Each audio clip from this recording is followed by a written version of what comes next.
Je voudrais excuser Olivier Mazzini, Claude Bouilly, Marie-Thérèse Ménétrier, Dominique Canu, François Leca, Sandrine Massigno, Christian Lecor, Leïla Gianni, Nicole Giacomuzzo, André Chenet, Patrice Moulin et Gérard Casolari.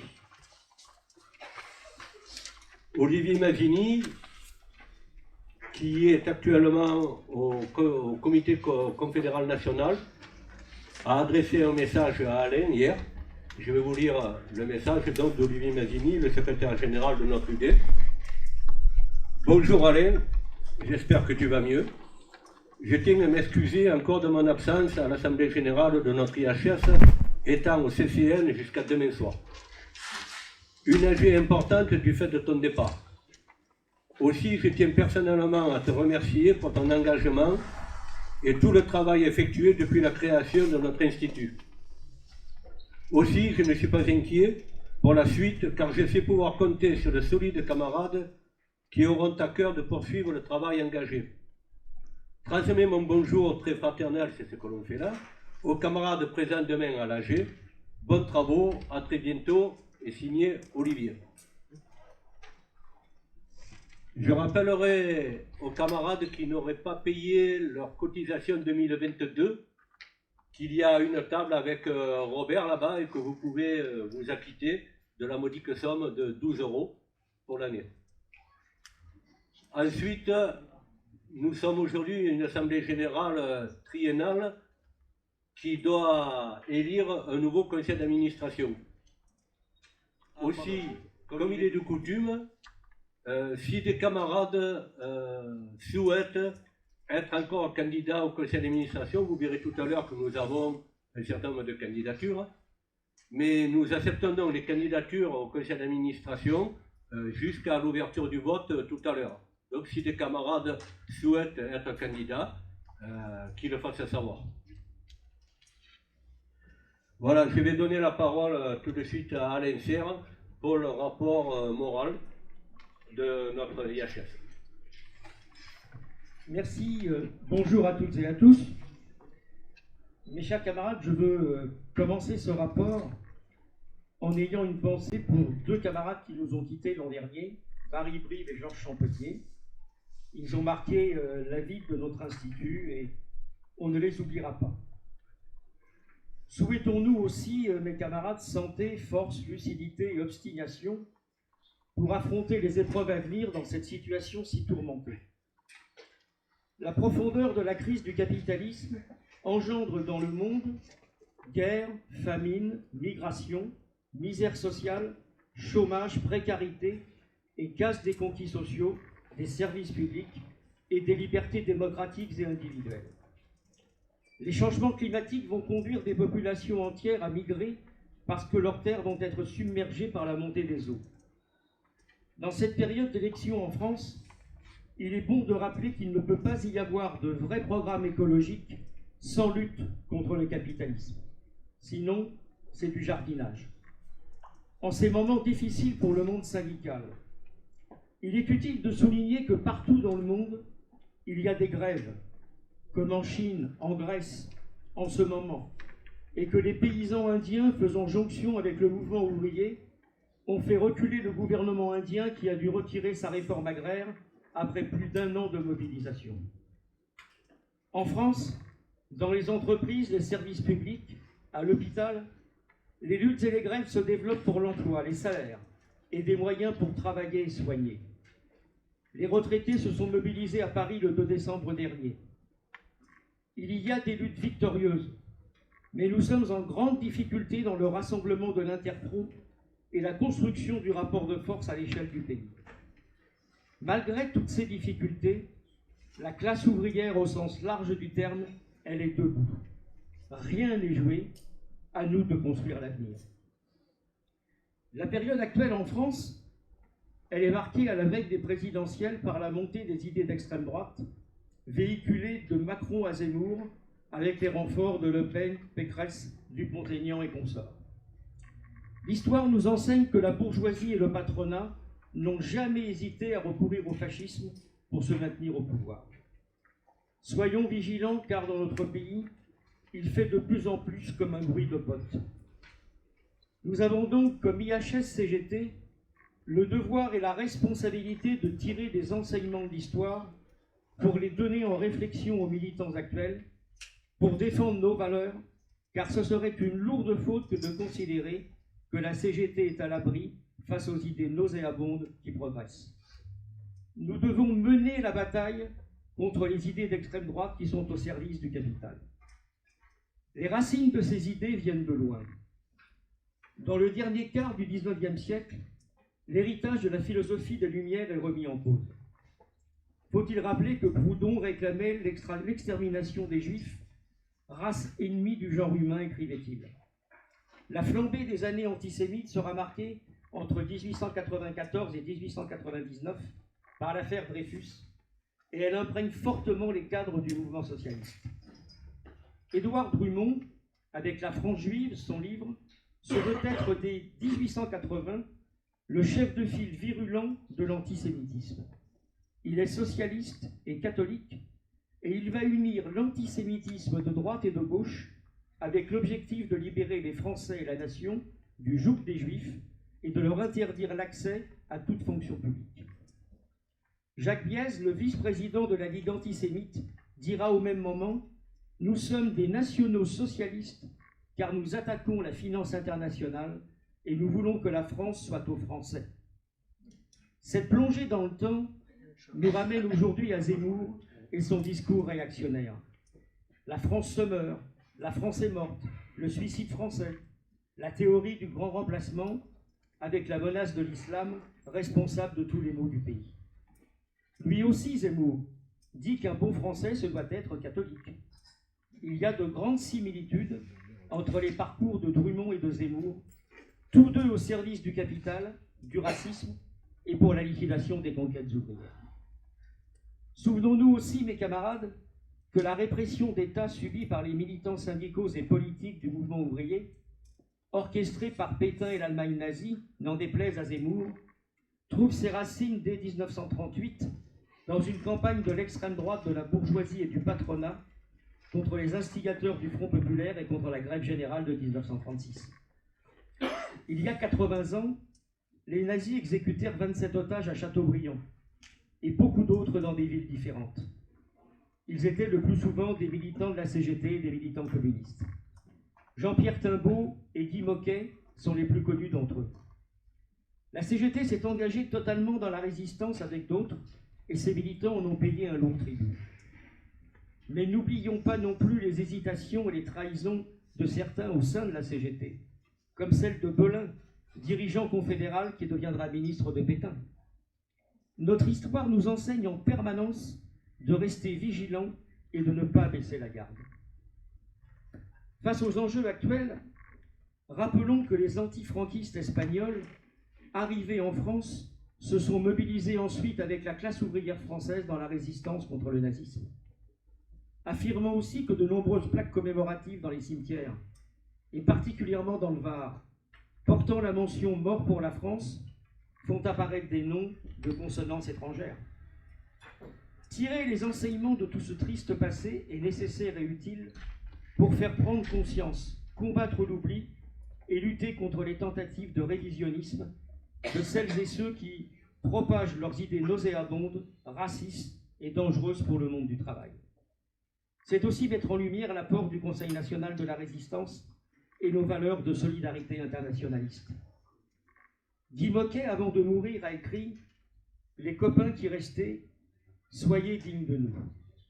Ces mots, dans les conditions du moment, ont une portée d'actualité et doivent nous aider à agir.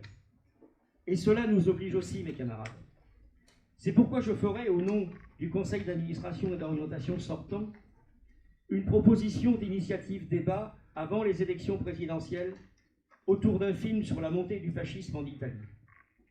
Défendons nos convictions et nos valeurs. Luttons contre les idées d'extrême droite propagées en ce moment par Macron, Pécresse, Dupont-Aignan, Le Pen et Zemmour. Faire vivre notre histoire sociale, honorer la mémoire et la culture ouvrière nous oblige aujourd'hui à mener sans relâche ce combat pour valoriser la bataille des idées et défendre les libertés démocratiques et individuelles, la paix et la solidarité internationale.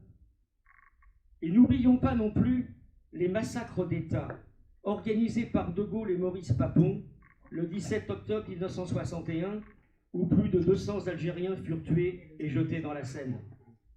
N'oublions pas Charonne, il y a tout juste 60 ans, le 8 février 62, où lors d'une manifestation contre le fascisme, la police va assassiner au métro Charonne 9 militants de la CGT, dont 8 d'entre eux étaient au Parti communiste. Maurice Papon, l'homme qui envoyait des Juifs de Bordeaux dans les camps de la mort, a été félicité par Michel Debré, alors Premier ministre. N'oublions pas que sous les institutions réactionnaires de la Ve République, on masque les crimes d'État et que pour se maintenir au pouvoir, les serviteurs du capital choisiront toujours, en dernier recours, le fascisme. Alors plus que jamais, en faisant revivre l'histoire, luttons contre les idées d'extrême droite et sachons que seule la classe ouvrière unie avec ses organisations pourra faire barrage au fascisme. J'en viens maintenant, mes camarades, au bilan de notre activité de 2021. Nous avons en 2021 188 adhérents individuels, plus 27 par rapport à l'an dernier, et 32 organisations, plus 3. On a donc un bilan qui est en progression avec 24 nouvelles adhésions.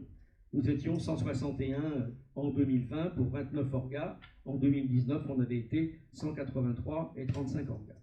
Et à ce jour, nous sommes à 115 adhésions individuelles et 15 organisations ont adhéré à notre institut. Donc on est, je dirais, dans une bonne trajectoire.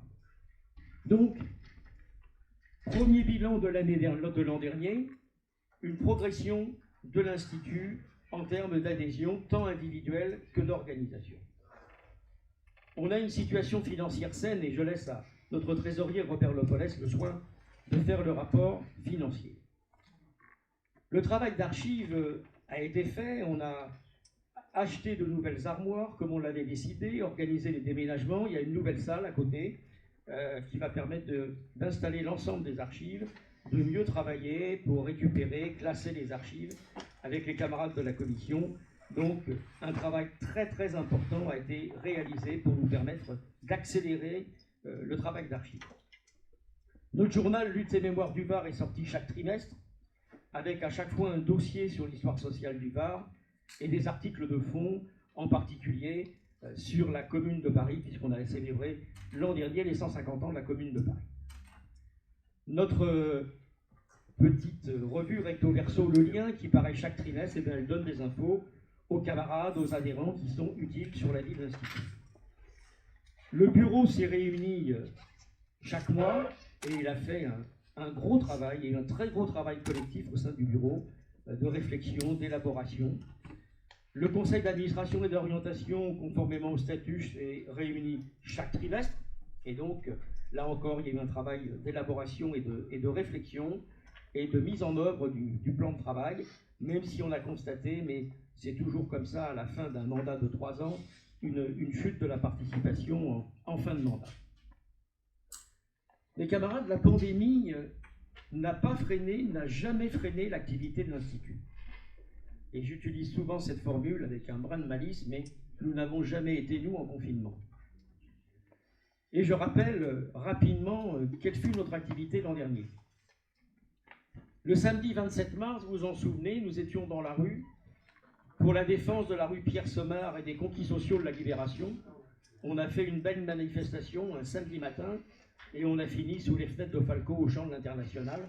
Ça nous fera à toutes et à tous quelques souvenirs. Et c'était bien utile de remettre la pression à la municipalité. La rue Pierre-Semard est toujours là.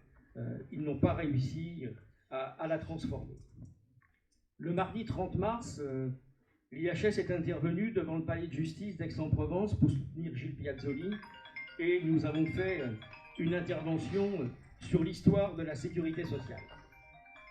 Le mercredi 5 mai, à l'invitation de notre ami Richard Deltaglia et de son association Les Enfants, un quartier dans la ville, nous avons fait une initiation à l'histoire sociale à des enfants entre 8 et 13 ans. Ça a été une expérience formidable que nous avons enregistrée, qui est en vidéo, et je vous suggère d'aller sur notre site et de regarder cette heure passée avec les enfants. Ça a été à la fois formidable pour eux, mais ça a été aussi pour nous un beau moment et un bel apprentissage. Le lundi 28 juin, nous étions au cimetière de Cuers pour rendre hommage au plus célèbre des communards varois, Benjamin Flotte, avec une intervention. Et donc, nous avons marqué, à travers l'activité de notre institut et de tous les articles que nous avions faits dans Luttes et Mémoires du Var, notre attachement au plus célèbre communard varois, en demandant d'ailleurs à la municipalité de Cuers, qui ne nous a pas répondu, de mieux entretenir sa tombe. Le jeudi 11 novembre, à l'invitation de la Libre Pensée, nous avons participé à un débat sur l'impérialisme, un débat passionnant, et l'après-midi, nous sommes intervenus devant le monument pacifique de Mazogues sur le thème de la CGT et de la paix. Le lundi 15 novembre, à l'invitation de Sophie Lepolès, nous sommes intervenus à l'AFPA devant des demandeurs d'emploi en formation qui avaient entre 20 et 40 ans sur le thème de la sécurité sociale et des retraites. Le jeudi 25 novembre, ça a été la conférence sur les crises du capitalisme, les mutations technologiques et les transformations du travail, basée à partir du livre d'André Praune, que nous diffusons activement. Donc, une activité soutenue tout au long de l'année, certes avec une participation parfois plus faible aux initiatives, mais avec moins de camarades du CAO, mais en même temps la participation de nouveaux camarades et de camarades de différentes branches d'activité. Ça, c'est le résultat du travail qu'on a fait et dont je vais parler en direction des syndicats. En même temps, et ça c'est la marque de fabrique de notre institut, tout ce qui a été décidé a été fait. Donc on peut dire au global que on a encore une fois mouillé la chemise en 2021 pour mener l'ensemble de nos activités. On a mis en route le plan de travail qui avait été décidé par l'Assemblée générale, et donc nous avons travaillé avec un grand nombre de syndicats. Nous avons été présents dans des congrès et dans des commissions exécutives de syndicats. Nous avons rencontré l'Arsenal, les finances publiques, Carrefour Mayol, la FAPT.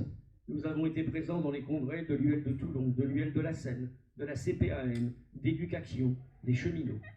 Bref, nous avons aussi été sur le terrain, au contact avec les organisations. Et nous avons vendu à chaque fois des livres, fait des adhésions. On a participé également à la fête du PC de Sifour et donc à l'initiative de la Libre Pensée dont j'ai parlé tout à l'heure, où nous avons vendu beaucoup de livres, comme d'ailleurs dans le congrès Éducation, où les enseignants qui étaient présents ont été friands des livres de notre institut. On a été aussi présent dans des formations syndicales de l'Union locale de la Seine, et ça aussi c'est quelque chose de très porteur. Bref, on n'a pas tout réussi, mais on a tissé de nouveaux liens, et de nouveaux camarades ont participé à nos initiatives. On a fait 27 nouvelles adhésions. La démarche est difficile, elle sera longue, mais elle est positive et indispensable. On a réalisé aussi un gros travail de communication en 2021. Travail bien sûr toujours en direction de la presse, on y est attaché, plus particulièrement Bar Matin et la Marseillaise, TV Azur aussi. Le site a été entièrement refait, modernisé, et je vous invite à le visiter. On a réalisé beaucoup de vidéos à travers les initiatives qu'on organisait, et là aussi je vous invite à les regarder sur notre site. La présence de l'IHS sur Facebook, on a fait des flyers, des affichettes, bref, on a eu aussi de ce point de vue un gros travail de communication. En fin d'année, gros travail également pour refaire tout notre fichier, tout le fichier des adhérents. Ça a été un travail administratif énorme, mais les camarades actuellement vont pouvoir retravailler sur un nouveau fichier mis à jour et travailler. Et puis, comme on avait un peu de sous en fin d'année, on a acheté un nouvel ordinateur, ce qui permettra également aux camarades de travailler dans de meilleures conditions. Il y a eu également, bien sûr, la production du livre d'André Praune, auquel j'ai collaboré, et qui est un livre dont on a déjà assuré une bonne vente, mais qu'il faut poursuivre, et qui est également un gros travail de notre institut. Justement, la vente des livres. Nos petits livres Ça amène de la connaissance, de la réflexion, de la culture. C'est un armement pour la lutte. Par exemple, mon livre « La CGT face à la guerre d'Indochine et du Vietnam », on a dépassé les 200 ventes dans le Var. Donc ça veut dire qu'on a quand même un potentiel. Le livre d'André Praune qui vient de sortir, on a dépassé les 100 ventes. On va continuer de le vendre. Et en même temps, ça fait des rentrées financières pour notre institut. On a besoin, c'est pas négligeable. Donc je veux dire que la vente des livres, c'est l'affaire de tous les camarades.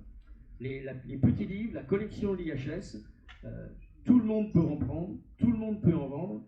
Si on a une démarche plus collective, eh bien on va augmenter nos ventes et mieux faire connaître nos livres. Pour votre info, Jean-Pierre Kasperek et moi-même, nous avons participé aux Journées nationales d'études de l'IHS à côté de Colmar, et je participe régulièrement au conseil d'administration national de l'IHS. Et justement, en parlant de petits livres, je veux vous informer que l'IHS national, un peu sur notre idée, on va dire au moins qu'on y a contribué, modestement, a pris la décision de sortir une collection de petits livres sur le plan national, comme nous le faisons dans le Var. Cette collection va s'appeler Repères historiques, et le premier livre sortira pour le Congrès confédéral de 2023. Donc vous voyez que notre institut varois, eh bien, il a donné des idées à l'Institut national de créer une collection de petits livres abordables. La bataille pour la lecture, encore une fois, c'est une bataille essentielle aujourd'hui dans la CGT.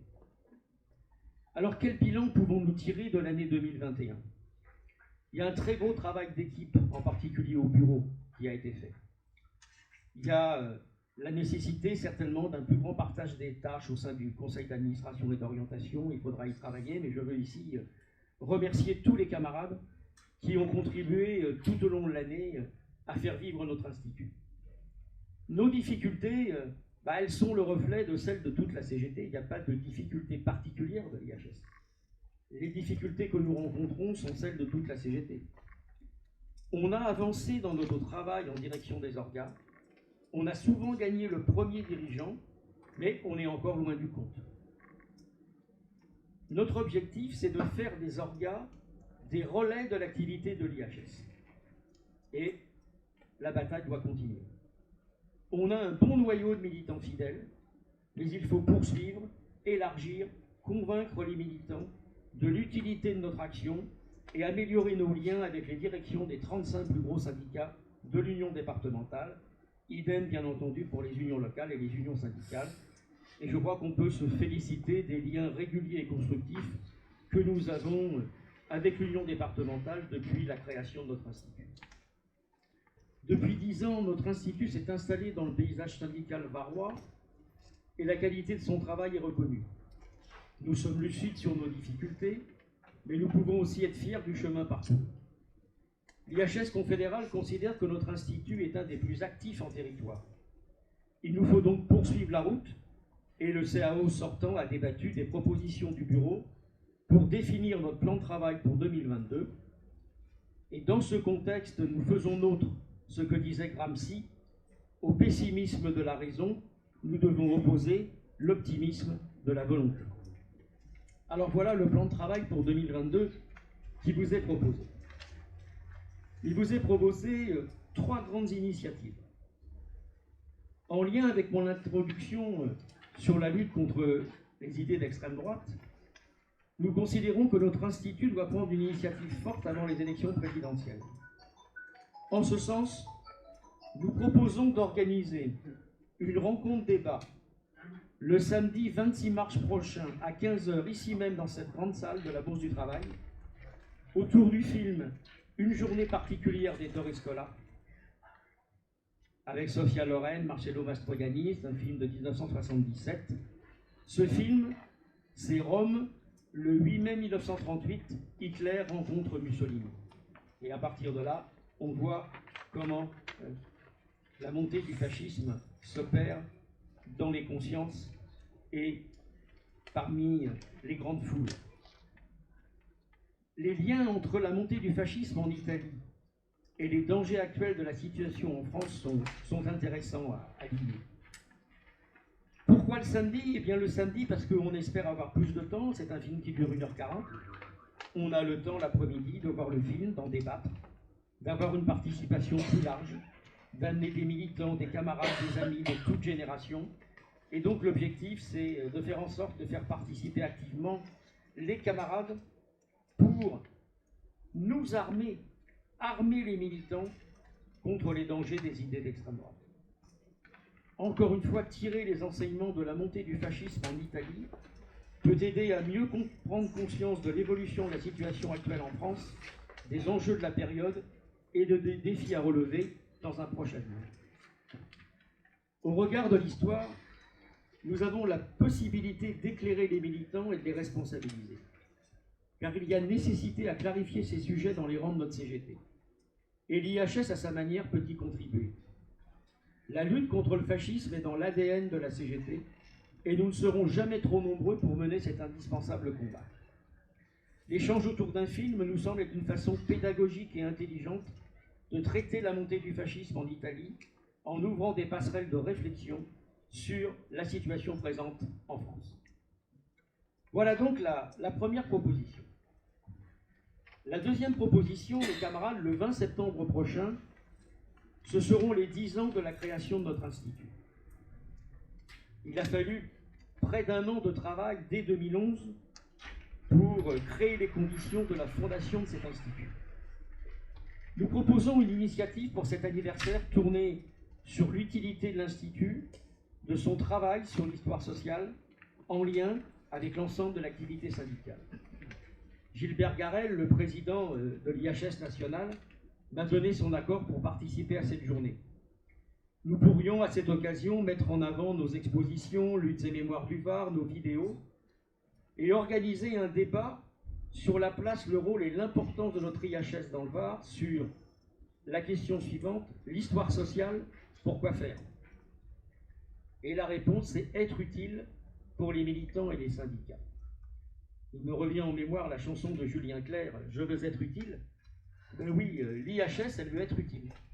Elle veut être utile aux camarades, utile aux militants, utile aux organisations.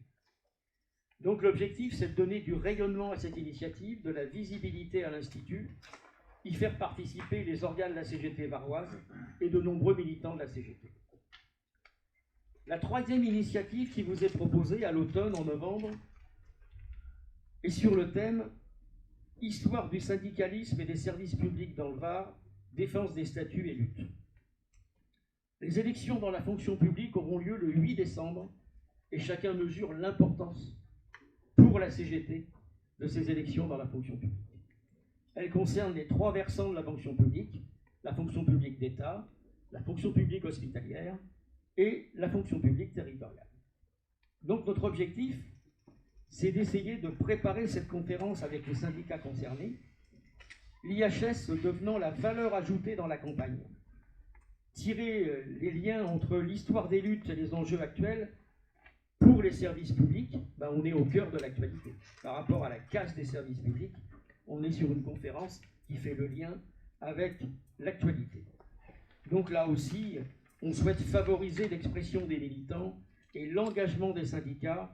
La question de la défense des services publics est une question majeure aujourd'hui, qui nous permettrait aussi, à travers cette conférence, de renforcer l'IHS auprès des militants de la fonction publique et d'avoir un plan de travail de préparation de cette conférence en lien avec les camarades concernés et les syndicats de la fonction publique. À ce programme, mes camarades, pourra s'ajouter la participation de l'IHS et de ses adhérents à d'autres initiatives. Par exemple, en lien avec la disparition de Martha Desrumeaux il y a 40 ans, une conférence à l'initiative du Grand Orient de France aura lieu au Beausset. Cette initiative est également portée par l'association des Amis de Martha Desrumeaux. Et bien sûr, l'IHS y a toute sa place et les adhérents y sont invités et y sont les bienvenus. Pour votre information, l'IHS fera une formation à l'Union locale de Toulon le 23 février autour des thèmes du livre d'André Praune et de notre conférence. Donc là aussi, à travers cette conférence, on va prolonger la conférence que nous avons faite dans une formation de militants à l'UL de Toulon. Et puis le 25 février, à l'initiative de notre ami Richard Deltaglia et de son association, nous interviendrons sur l'histoire de la Sécu et les enjeux de sa pérennité. Nous souhaitons aussi poursuivre notre démarche de proximité en direction des syndicats et des UL. C'est indispensable. Être présent dans les congrès, continuer les rencontres avec les syndicats. Et nous pensons qu'il faut, en 2022, privilégier les rencontres spécifiques avec les directions syndicales et organiser un travail de suivi. Donc établir un plan de rencontre sur la lancée de ce qui a été réalisé en 2021. Nous devons poursuivre nos efforts en matière de communication, tant en interne qu'en externe. Toujours la mise en valeur de notre site, des vidéos, Facebook, c'est la visibilité de notre IHS. Veiller à la qualité de LMV et des articles de fond sur l'histoire sociale, et toujours maintenir nos liens avec la presse qui sont également importants. En matière d'archives, j'en ai parlé tout à l'heure, le travail accompli est déjà important, mais ce qui reste à accomplir est immense. Il y a un local, il y a les armoires, il faut trier, classer, certainement demain numériser un certain nombre de choses. Il faudra le faire, nous le souhaitons, avec l'aide des camarades concernés. Par exemple, quand on récupère les archives d'un syndicat, ça serait bien que les camarades du syndicat viennent nous aider à travailler leurs propres archives. Et puis, renforcer la commission archives avec l'apport de nouveaux camarades est également indispensable au vu du travail qui reste à accomplir. Et puis, nous remettons en proposition l'idée de créer une bibliothèque. Nous avons répertorié il y a quelques semaines, à travers tous les livres que nous avons reçus ou qui nous ont été légués, nous avons 340 livres qui sont aujourd'hui répertoriés. Ces 340 livres, ils peuvent être utiles pour les camarades. Ça participe aussi de la bataille de la lecture. Donc l'idée, ça serait de créer une bibliothèque de l'IHS avec une lecture gratuite pour les camarades, l'accès à un certain nombre de livres, mais pour y parvenir, il faut s'organiser et surtout qu'un camarade prenne la responsabilité au sein de notre institut de l'activité bibliothèque. Un mot sur la formation. Les exemples que nous avons eus à l'UL de la Seine et que nous entamons avec l'UL de Toulon nous amènent à dire que c'est une question très importante. Et nous proposons à cette Assemblée générale de fixer l'objectif d'investir les formations juste sur le terrain de l'histoire sociale. Il ne s'agit aucunement de se substituer aux prérogatives des syndicats et des unions locales, mais d'investir les formations sur le terrain de l'histoire sociale pour présenter notre travail, nous faire connaître en direction des camarades, des jeunes camarades, et aussi faire valoir des thèmes forts au regard de la période. Et nous considérons que c'est une tâche d'envergure qu'il faut mener à l'avenir. Faisons nôtre cette pensée de Louise Michel, héroïne de la Commune de Paris. La tâche des instituteurs, ces obscurs soldats de la civilisation, est de donner au peuple des moyens intellectuels de se révolter. Eh bien, à travers notre activité, donnons des moyens aux militants de se révolter et d'y voir clair. En ce sens, par cette démarche, nous pouvons être utiles pour faire progresser la conscience de classe dans la tête des adhérents de la CGT. Alors, en conclusion, mes camarades, je voudrais dire que l'histoire, et plus particulièrement l'histoire sociale, peuvent permettre de connaître le passé, de nourrir l'intelligence, de transmettre, et aussi de puiser dans le passé des ressources pour agir dans le présent. En ce sens, notre place, notre rôle sont importants face à ceux comme Zemmour et autres qui instrumentalisent l'histoire. Il y a danger de révision, voire de négation de l'histoire. Les historiens, et je mets le mot entre guillemets, vedettes de la télévision, tels Stéphane Bern, Laurent Deutsch et Franck Ferrand, criminalisent la Révolution française, et c'est pour cela qu'ils sont mis en avant.